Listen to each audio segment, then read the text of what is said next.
Hello guys! Welcome back to this channel, Gaijin World! And for today's video, alamin natin kung kumusta na ba yung stock market sa Philippines ngayong April 11. Ayan, magbibigay lang tayo ng update. Kaya ano pang inantay natin? Simulan na natin. So ayan, nandito tayo sa Call Financial website and currently ang PSEI ay nasa 6,741.07. So mas mababa siya compare kahapon ng negative 4.39. So ayan guys, nakikita natin yung current trend ng PSEI. So nasa as of today, yan, zoom in lang natin.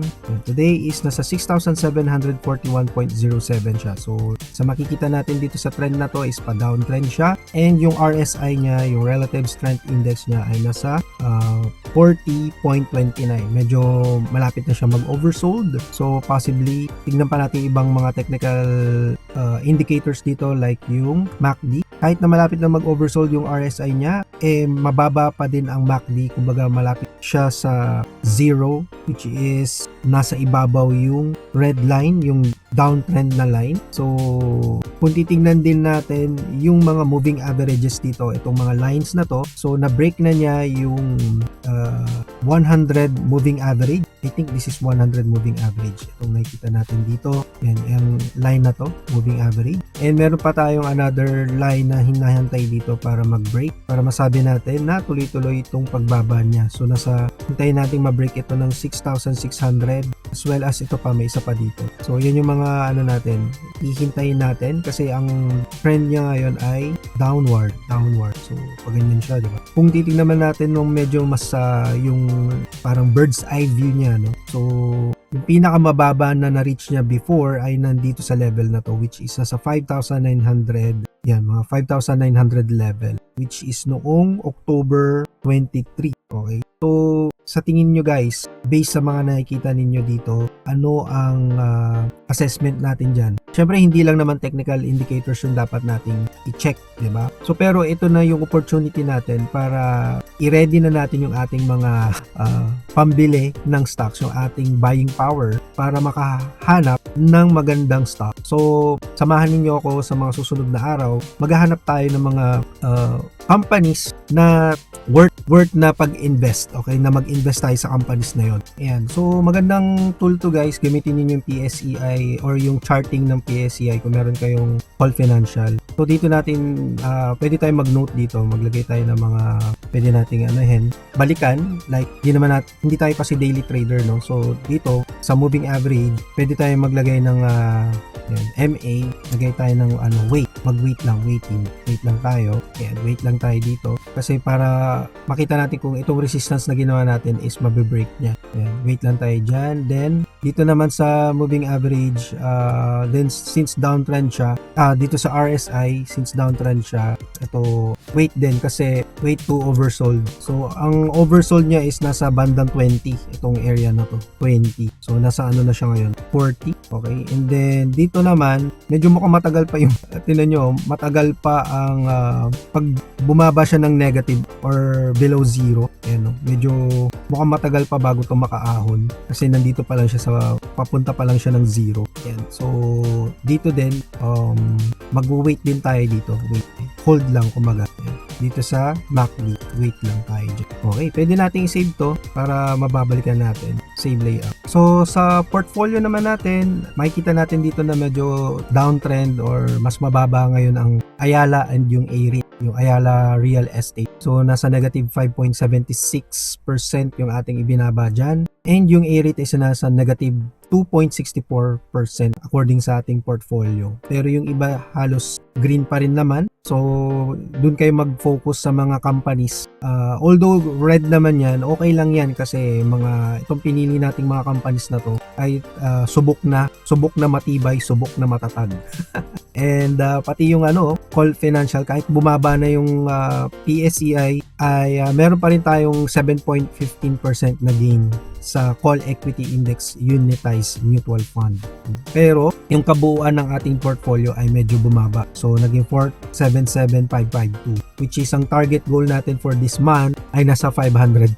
Pero mukhang malabong ma-reach natin yan kung hindi tayo magdadagdag ng buying power dito, yung balance natin. So sabi ko nga, para mas ma-reach lang natin yung goal natin ay kailangan nating magdagdag ng mag-invest. Ayan, so ito yung ating parang tracker, monthly tracker ng mga ini-invest natin sa Call Financial. Tumikita natin dyan, itong naka-highlight na April 2024, ang target natin is additional 6% sa ating portfolio, which is, nung kinumpute natin, is nasa 500,000. Pero currently ay hindi siya mukhang malabo. Pero kung titingnan natin yung trend, ayan, ito yung trend ng ating portfolio. So ang kailangan nating sundan is yung red na trend, diba? So kung makikita natin dito, yung last month is 480, last 2 months ago 484, then March, ito February 484,000, tapos hindi masyadong gumalaw noong March, 484,000 pa din. Then April sana ang target natin is 513.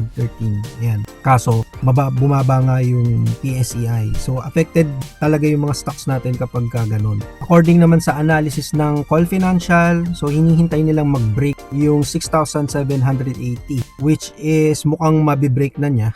Meron din silang sariling dito, indicator. Yan, yung mga moving averages nila, ito yung mga hinihintay nilang support. Okay? So yung next support line nila is nasa 6,000, na-break na niya yung 6,800, yung moving average na 50. Yung next moving averages is 6,600, which is nandito sa area na to. Okay, so ang laki nung binaba niya, diba? Ayan, meron din silang MACD dito, which is same do sa pinakita natin kanina, no? So wait lang tayo dahil pero ito na yung opportunity natin na mag-check ng mga opportunities, diba? Doon naman talaga tayo dapat bumili sa time na mababa yung presyo.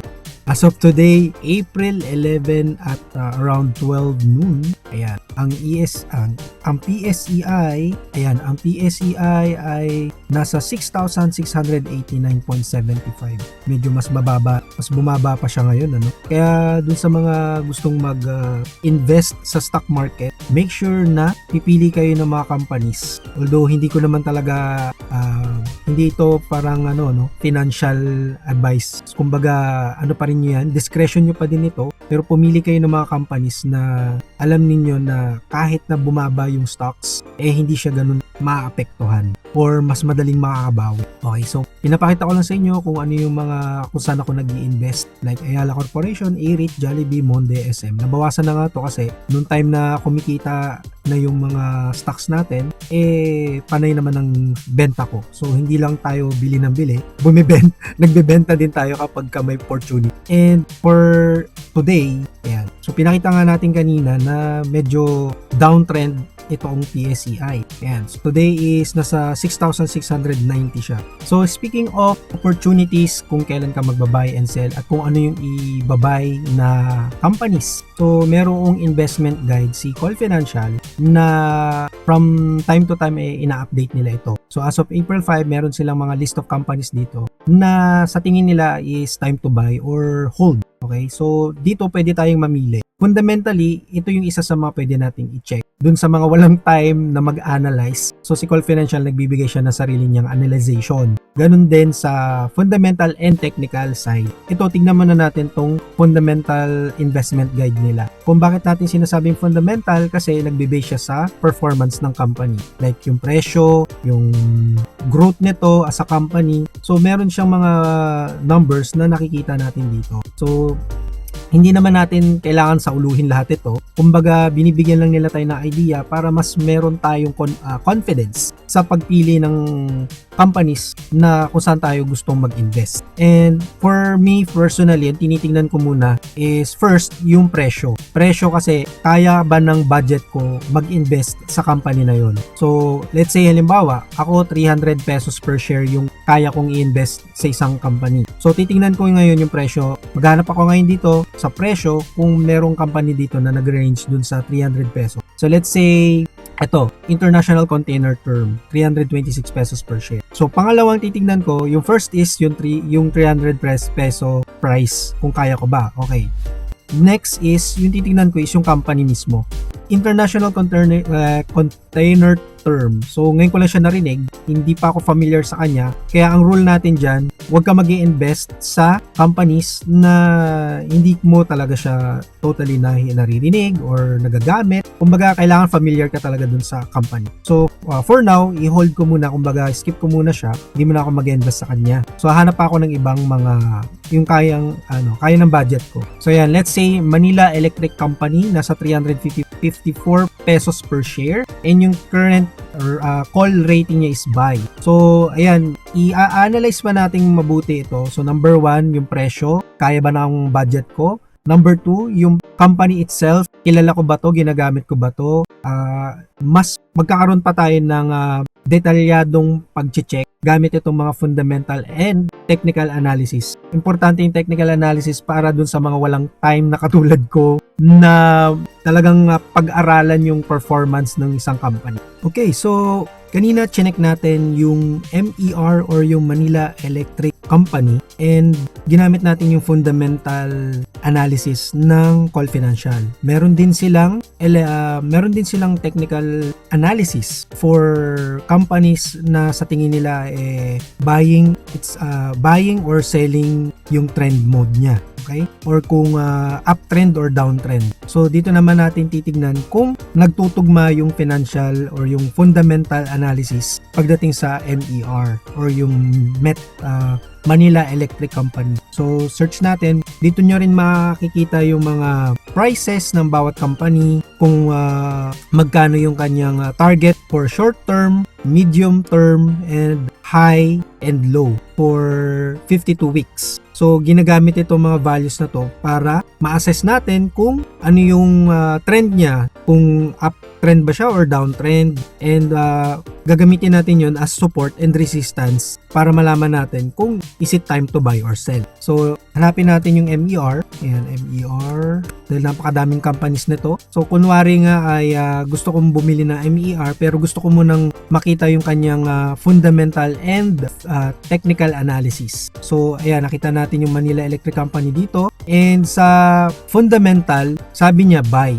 Pero pagdating dito, downtrend siya, and ang kanyang recommendation is sell. Ayan. So hindi nagtutugma, 'di ba? Kaya nga kailangan natin ng i-check mabuti yung kanyang technical and fundamental. So sa fundamental, makita natin na strong according sa Call Financial, yung kanilang analyzation, recommendation para sa MER is okay naman.